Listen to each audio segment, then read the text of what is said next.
Hello दोस्तों, स्वागत है आपका आज की इस नई वीडियो में। और आज इस वीडियो में हम बात करेंगे कि 99% जो बिगिनर्स होते हैं जब वो स्टॉक मार्केट में एंट्री लेते हैं तो वो ये गलती जरूर करते हैं। मैंने यहाँ तक कि खुद ने भी ये गलती करी थी स्टॉक्स में। जब इन्वेस्ट में कर रहा था तो मैंने ये मिस्टेक करी थी और इस वीडियो में मैं आपको बताऊंगा। अगर आप ये पूरी देखोगे तो आपको पता लगेगा कि भैया यही वाली मिस्टेक अगर आप भी कर रहे हो तो अभी हो जाओ सावधान, ठीक है? क्योंकि हम स्टॉक मार्केट को गैम्बलिंग की तरह करते हैं। कैसे? एक जुआ जैसे होता है ना, वैसे हम स्टॉक मार्केट में इन्वेस्ट करते हैं और सोचते हैं कि एक लगाया एक का दो हो जाएगा, बहुत जल्दी हम लोग अमीर हो जाएंगे। लेकिन स्टॉक मार्केट में ऐसा बिल्कुल भी नहीं होता, बल्कि आपका भी पैसा स्टॉक मार्केट इतनी आसानी से ले लेती है अगर आप इस मेंटल एटीट्यूड के साथ स्टॉक मार्केट में आते हो तो।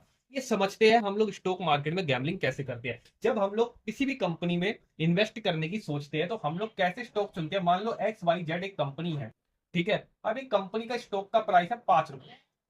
बहुत सारे मिडिल क्लास और लोअर क्लास लोग इसी से ही शुरुआत करते हैं कि भाई 50 रुपए उसका मार्केट प्राइस है, ठीक है? हमें अगर ये मान लो कि इसमें अगर हम लोग 100 रुपए लगा रहे हैं तो भाई बहुत अच्छे स्टॉक्स आ जाएंगे, ठीक है?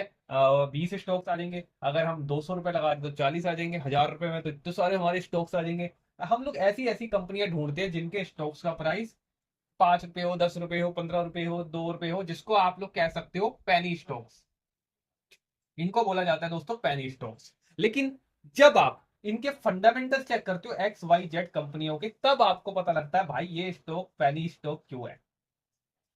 क्योंकि इनके फंडामेंटल्स इतने ज्यादा खराब होते हैं। लॉस मेकिंग कंपनीज होती है जो प्रॉफिट नहीं कर रही होती है, लेकिन स्टार्टिंग में आपको और मेरे को जो भी बिगिनर्स होता है उनको फंडामेंटल्स देखना नहीं आता। फंडामेंटल देखना नहीं पता होता, तो इसकी वजह से वो क्या करता है, वो ऐसे स्टॉक्स को चुनता है और वो सोचता है कि मेरा पैसा ये 5 रुपए से जैसे ही 10 रुपए का स्टॉक होगा मेरा पैसा तो डबल हो जाएगा। 10 से अगर ये 20 होगा तो मेरा पैसा तो 2 गुना 3 गुना हो जाएगा, 4 गुना हो जाएगा। क्योंकि और वो इसी के चलते इन स्टॉक्स में भारी मात्रा में पैसा लगा देता है। हालांकि वो शायद हो सकता है अगर आपके पास ऑलरेडी पैसा है तो उन लोगों का आपको पैसा शायद पता नहीं लगेगा, क्योंकि वो अपना। लेकिन मैं आपको बताना चाहता हूँ, अगर उनके पास 10,000 रुपए की सैलरी है, 15,000 की सैलरी है, तो 5 या 10 हजार रुपए वो इन्वेस्ट कर ही देते हैं। और हर महीने 2-2 4-4 हजार रुपए इन्वेस्ट कर रहे होते हैं। और 6 महीने के बाद, 1 साल के बाद उनका जो पोर्टफोलियो होता है वो नेगेटिव में ही रह जाता है। मतलब रिटर्न्स तो मिले नहीं भाई। अगर आप एफडी में भी अपना पैसा कर देते तो 7 या 8% आपको रिटर्न्स मिल जाते।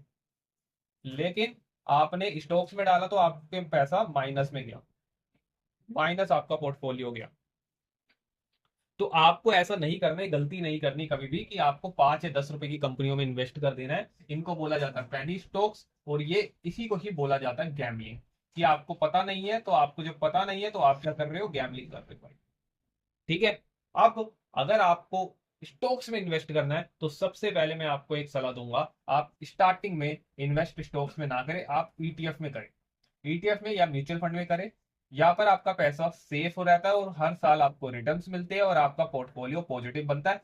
तब तक के लिए आप फंडामेंटल सीखे और अपना फंडामेंटल सीखने के बाद अगर आपके पास मान लो कि 100 रुपए है फॉर एग्जाम्पल, तो 80 रुपए आपको इसमें डालना है म्यूचुअल फंड या ईटीएफ में, और 20 रुपीज आपको स्टॉक्स में डालना है फंडामेंटल सीख कर, ठीक है? अभी अगर आप स्टॉक मार्केट की शुरुआत कर रहे हो तो आपका पहला ही स्टेप ये होना चाहिए कि आप स्टॉक मार्केट की नॉलेज ले, एजुकेशन ले, क्योंकि एजुकेशन के बिना आप यहाँ पर पैसा देने जा रहे हो, ठीक है? तो आप अभी स्टार्टिंग कर सकते हो अपने ईटीएफ से या म्यूचुअल फंड से, और साथ ही साथ में आप फंडामेंटल एनालिसिस सीख सकते हो। और ये सीखने के बाद आप अपना 20% पैसा स्टॉक्स में, डायरेक्ट स्टॉक्स में लगा सकते हो। और वो भी ये सोच के मत लगाना कि इन कंपनियों के शेयर खरीदने हैं।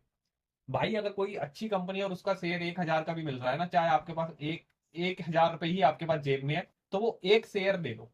क्योंकि वो 1,000 रुपए आपको हर साल 20% रिटर्न तो देगा, माइनस में तो नहीं जाएगा। लेकिन यहाँ पर आप मान लो कि आप 1,000 शेयर भी दे दो 5 रुपए के हिसाब से, और कंपनी ही नेगेटिव है, कंपनी पोर्टफोलियो ही नहीं बना रही, पैसा ही नहीं बना रही, तो वो आपका 1,000 रुपए भी, 1,000 शेयर भी आपके डूबने ही वाले हैं, ये समझो। राइट? अगर आपको ये इन्फॉर्मेशन अच्छी लगी होगी, ये नॉलेज अच्छी लगी होगी, तो अपने दोस्तों के साथ जरूर शेयर कर दीजिए। ऐसी और वीडियोस देखने के लिए हमारे इस चैनल को सब्सक्राइब कर लीजिए। थैंक यू सो मच, मिलते हैं नेक्स्ट वीडियो।